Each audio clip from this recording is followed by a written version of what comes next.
Hola a todos, ¿cómo están? El día de hoy les traigo este nuevo video con el tema de las sulfonamidas y de las diaminopirimidinas. La planificación del contenido es el siguiente. Vamos a ver lo que son las definiciones, vamos a ver también antecedentes de estos compuestos químicos, lo que es la estructura química, lo que es la farmacodinámica, los mecanismos de resistencia, el espectro de actividad, la farmacocinética, vamos a estudiar también lo que son los efectos secundarios, lo que son las sulfonamidas más utilizadas y al final vamos a acabar con lo que son las aplicaciones clínicas en diferentes especies. Bien, entonces empecemos. De un lado tenemos a las sulfas y del otro lado tenemos a las diaminopirimidinas. A estas sulfonamidas se las conoce, como ya mencionamos, como sulfas o como sulfamidas. Y estas diaminopirimidinas tienen ejemplos del trimetoprim, del ornitoprim y del aditoprim, también conocidos como trimetoprima, ornitoprima o aditoprima. Son ejemplos de este grupo. Bueno, conceptualizando esto, tenemos a las sulfas, que son fármacos antimicrobianos de amplio espectro. Son bacteriostáticos, actúan por antagonismo competitivo con el ácido paraminobenzoico, lo que es conocido como el PABA. Del otro lado tenemos a estas diaminopirimidinas, que también son fármacos bacteriostáticos, que inhiben la síntesis del ácido fólico de esta bacteria mediante la interacción con la enzima dihidrofolatos reductasa. Entonces empecemos viendo que ambos son bacteriostáticos, pero el dato curioso de acá es que son bacteriostáticos cuando actúan por separado. Les comento que estos tienen buena sinergia y cuando actúan juntos tienen propiedades bactericidas. ¿Y debido a qué? Estos dos comparten la misma vía metabólica, o sea, interrumpen en la misma vía metabólica, en lo que es la vía de la síntesis del ácido fólico. Muy bien, entonces ya hemos visto la sinergia que tienen, ya hemos visto las propiedades bacteriostáticas o bactericidas si es que trabajan juntas. Pasemos a lo siguiente. No se preocupen por estos conceptos de esta enzima o de lo que es el PABA. Cuando hablemos del mecanismo de acción van a despejar sus dudas. Vamos a lo que son los antecedentes. Por imágenes como esta es que muchas veces yo pienso en la reencarnación, la de Paul Gelmot, con este calvito. Ya entonces, entrando de vuelta al tema, en 1908 Paul Gelmot descubrió la primera sulfamida, y esto fue de forma accidental, les comento. Esto ocurrió mientras trataba de encontrar los mejores colorantes para teñir tejidos de lana. Esta sulfamida fue la primera sustancia química con propiedades antibióticas sintetizadas por el hombre. A partir de aquí empieza la historia de los antimicrobianos sintetizados. Lo que Gelmot no sabía entonces es que dicho compuesto sería utilizado con fines terapéuticos más adelante. Lastimosamente no llegó su momento. Pero para este tipo sí, para Gerhard Tomac. Este patólogo alemán, en 1935, observó que el compuesto que ahora se conocía como protonsil era capaz de eliminar estreptococos de ratones infectados. Aquí están los estreptococos y aquí están los ratones. Y también se descubrió que este protonsil se metabolizaba en el organismo y producía esta sulfanilamida, y que este metabolito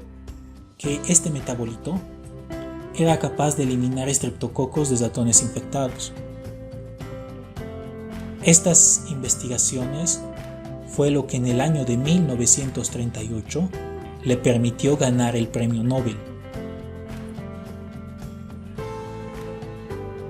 Bastante interesante, ¿no, muchachos? Bueno, estas primeras sulfas, la sulfanilamida, fueron bastante controversiales porque a veces cristalizaban en la orina de pacientes, provocaban lesiones irreversibles en los riñones.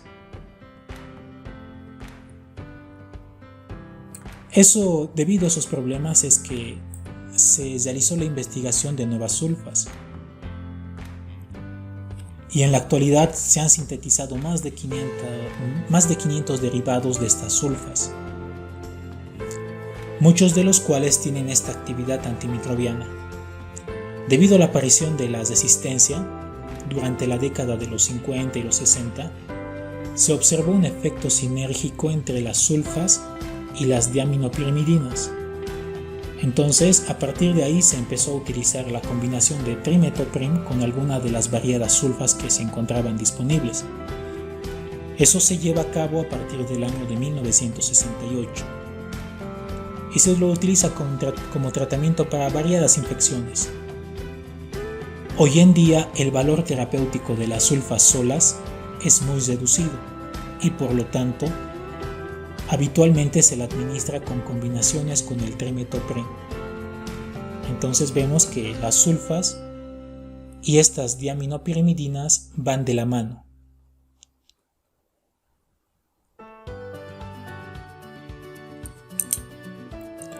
Bueno, y entrando aquí a la composición química,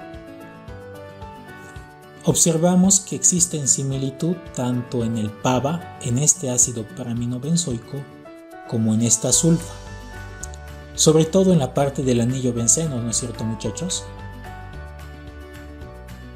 Bien, y este anillo benceno y esta similitud que tienen es la propiedad que beneficia a la sulfa para poder competir con lo que es el PABA, compitiendo por los mismos receptores de las enzimas. Bien, pasemos a lo siguiente. Aquí están algunas de las sulfamidas más representativas. Ya hemos visto que todo partió de la sulfanilamida. Observamos que el sulfametoxazol tiene también los mismos anillos aromáticos, el mismo anillo bencénico. La sulfametacina también. Y la sulfametoxipiridacina también. Vemos esa similitud. Y pasemos a lo siguiente, a la farmacodinámica. Vean toda la ruta metabólica que tiene lo que es el PABA. Este es el caminito, muchachos, desde la partida hasta la llegada, hasta la finalización. ¿Qué es lo que hace la bacteria? Utiliza este ácido paraminobenzoico para producir lo que es el ácido fólico, que va a ser necesario para la síntesis de ácidos nucleicos y lo que es la síntesis proteica. Pero antes de que llegue acá necesita pasar todo esto. Entonces vemos que el PABA se une a esta enzima, la hidropteroato sintetasa, que va a dar lugar a lo que es el ácido fólico inactivo, el ácido dihidrofólico. Este ácido dihidrofólico va a ser activado mediante esta enzima, la dihidrofolato reductasa. Esta es la forma activa que se utiliza para la síntesis de ácidos nucleicos. Muy bien, esa es la explicación rápida y sencilla que podemos ver de cómo es que se forma el ácido fólico. Ahora veamos cómo se interrumpe. Aquí en la competición también interactúa lo que es la sulfa. Tenemos este competidor y por eso lo mencionamos como antagonista competitivo del PABA, ya que la sulfa se va a unir a lo que es esta enzima. De esa forma vamos a tener menor cantidad de PABA unida a esta enzima. y al final se va a ver interrumpida la formación de ácidos nucleicos y la síntesis proteica. Muy bien, esa es la forma en la que interrumpe la sulfa en la formación de ácido fólico. También podemos ver lo que es el trimetoprem y cómo interactúa en esta vía metabólica. Vemos que el trimetoprem, mediante el bloqueo de la dihidrofolato reductasa, bloquea la síntesis del ácido fólico. No es nada complejo, muchachos. Es cuestión de que recuerden todo esto. Bien, hasta el momento tenemos esto. Y sé que bastantes de los que están viendo este video se van a preguntar: ¿y cómo es que estos antimicrobianos no afectan el ácido fólico que existe en el organismo, ¿no es cierto?, del animal o del humano? Y para despejar sus dudas les comento que lo que es el ácido fólico se lo consume mediante la dieta. No hace falta que exista formación del ácido fólico en el animal. Esta es una característica de lo que son ciertos microorganismos como las bacterias. Bien, entonces tenemos de un lado que se lo va a ingestar mediante la dieta al ácido fólico como este ácido dihidrofólico. Y aquí está otra cuestión: ¿y por qué el trimetoprem no actúa en esa conversión, en esa activación del ácido fólico? Y esto se debe a la afinidad. El trimetoprem es bastante afín a lo que es el dihidrofolato reductasa de las bacterias. Y con eso vemos lo que es la ruta metabólica del ácido fólico y los mecanismos de acción, lo que es la farmacodinámica de estos compuestos. Bien, entonces pasemos a lo siguiente, lo que son los mecanismos de resistencia. Hablando de lo que son los mecanismos de resistencia, podemos hablar de la resistencia a las sulfas y al trimetoprem. Por un lado, a las sulfas, vemos que esta resistencia se debe al aumento en la concentración del PABA,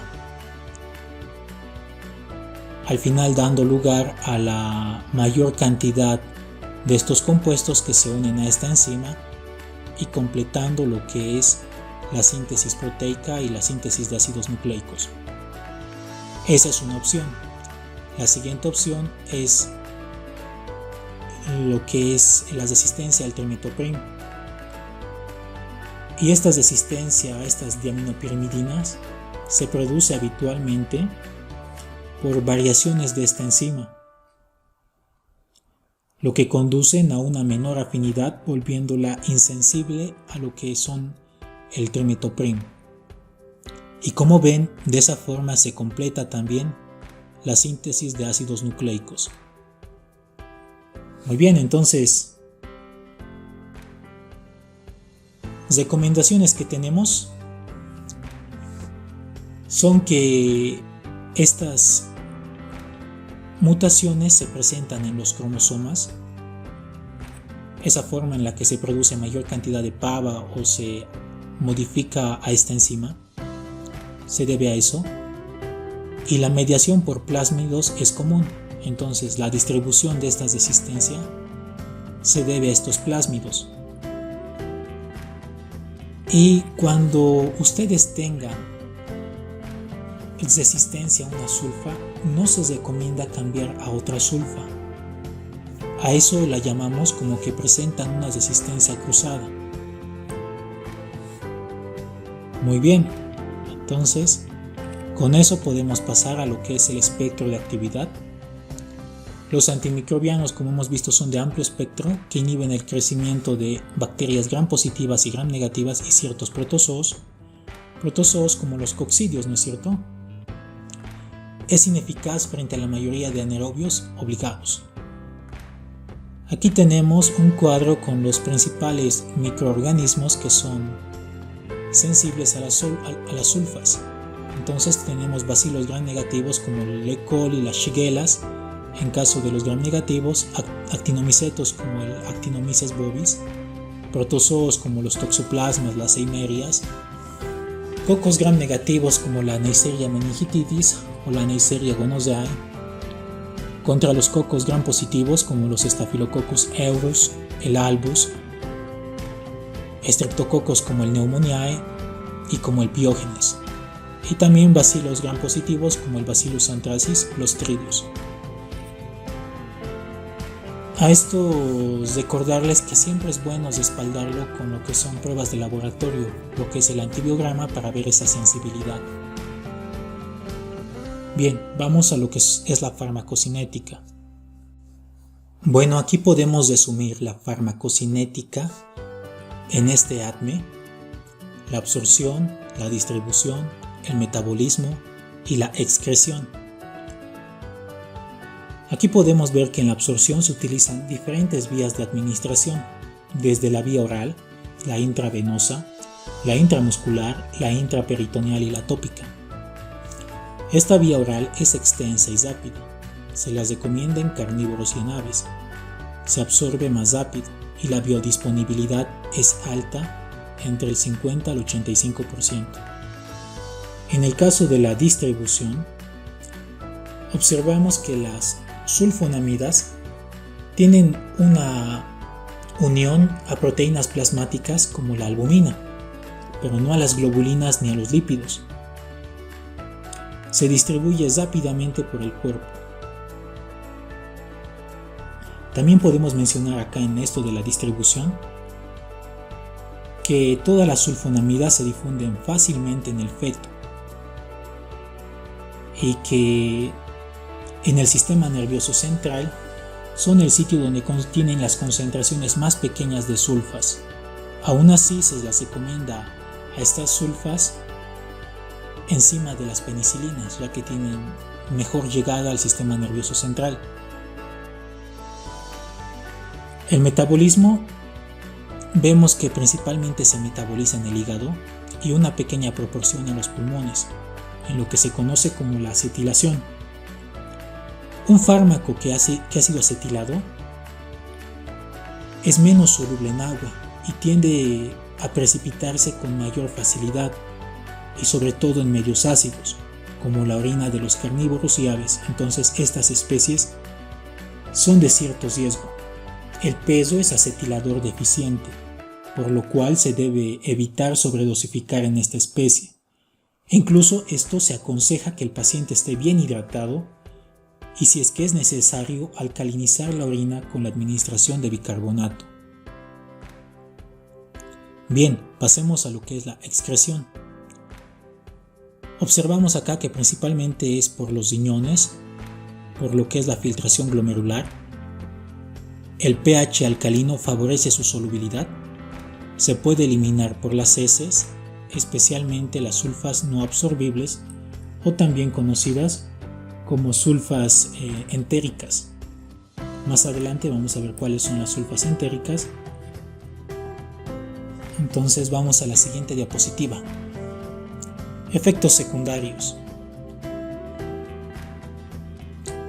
Actualmente se considera muy poco tóxica lo que son las sulfas, pero pueden presentarse ciertas patologías debido a una toxicidad crónica. Problemas como obstrucciones del tracto urinario, reacciones alérgicas, hepatitis, lo que son alteraciones tiroideas o incluso una queratoconjuntivitis seca. Esta se puede producir, lo que son las obstrucciones del tracto urinario, se pueden producir por la formación de cristales de sulfamidas en los túbulos renales. Es por eso que tienen que recordar mantener bien hidratado a su paciente. Reacciones alérgicas. Estas reacciones alérgicas se han observado en pesos de la raza Doberman y Pinscher. Los casos de hepatitis también se han observado en pesos, pudiendo deberse a la nula capacidad acetiladora de estos animales. alteraciones tiroideas, también en pesos sometidos a tratamientos prolongados, se ha observado un efecto hipotiroideo, que sí es reversible y desaparece a las pocas semanas después del tratamiento. Lo que es la queratoconjuntivitis seca, al parecer consiste en un efecto que afecta sobre todo a los pesos pequeños, relacionados con la edad del animal y la duración de la exposición a este tratamiento. Y aquí tenemos lo que son las sulfonamidas más utilizadas. Bien, aquí podemos observar que de un lado tenemos las sulfas más utilizadas y del otro lado se observa las características que las distinguen. Bien, empecemos con la sulfametacina, que se las recomienda en casi todas las especies, pero en particular en el ganado bovino, ovino y porcino. Se la utiliza para la prevención y el control de infecciones respiratorias y gastrointestinales, así también como un promotor de crecimiento. El sulfametoxazol y el sulfisoxazol se la utiliza de preferencia en el tratamiento de infecciones urinarias en pequeños animales, debido a que son muy solubles y se eliminan por vía renal con una semivida corta. La sulfadimetoxina se la utiliza en infecciones generalizadas y de tejidos blandos, y también se la utiliza en lo que son las coccidiosis en la mayoría de las especies. Su uso es más común en pequeños animales. El sulfatiazol se utiliza habitualmente en porcinos y avicultura para el tratamiento de infecciones respiratorias y gastrointestinales. Bien, pasemos a lo siguiente. Aquí hay unas cuantas sulfas más.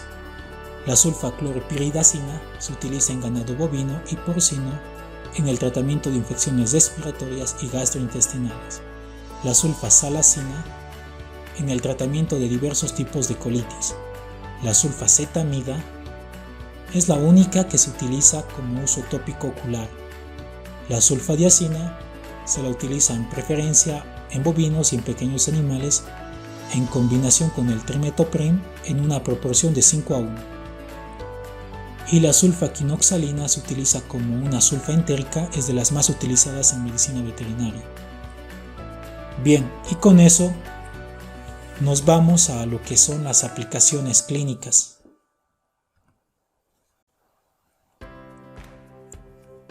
Bien, aquí empezamos con lo que son los rumiantes.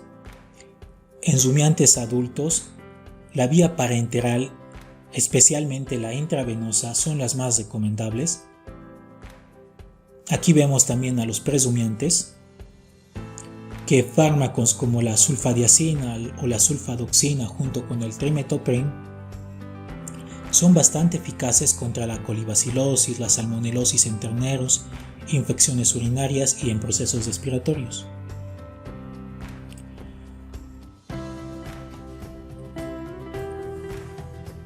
Y aquí, muchachos, observamos que las sulfas con el trimetoprim, en el caso de los equinos, es una de las pocas alternativas que existen de dosificación oral efectiva en caballos. Los más comunes son el sulfametoxazol y la sulfadiazina, que se utilizan en el tratamiento de infecciones respiratorias agudas, por ejemplo una faringitis estreptocócica. Es uno de los fármacos más utilizados en el tratamiento de infecciones gastrointestinales causadas por gérmenes de Salmonella o E. coli. En el caso de los porcinos, vemos que las sulfas se utilizan en el tratamiento de infecciones gastrointestinales, salmonelosis, colibacilosis, meningitis estreptocócica y neumonía. Se la utiliza en el tratamiento y la prevención también de rinitis atrófica. Y la sulfadoxina y el trimetoprim se emplea en el tratamiento de infecciones articulares.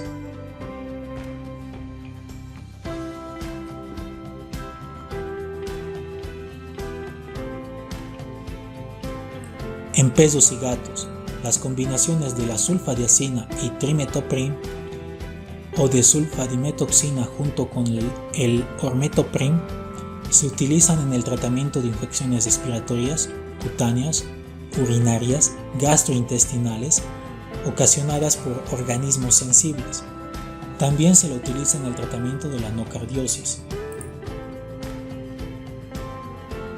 Y para finalizar tenemos aquí a las aves, donde vemos que se utiliza la sulfamonometoxina y el trimetoprem para el control de enfermedades digestivas y respiratorias, altamente efectiva contra enfermedades bacterianas.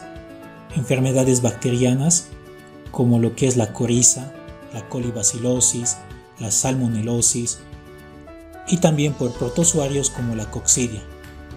Es útil para problemas de aerosaculitis, lo que es la enfermedad respiratoria crónica también, y también infecciones para Staphylococcus.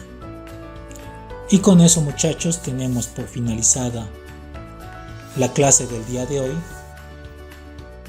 Agradezco la atención de todos y nos vemos en el siguiente video.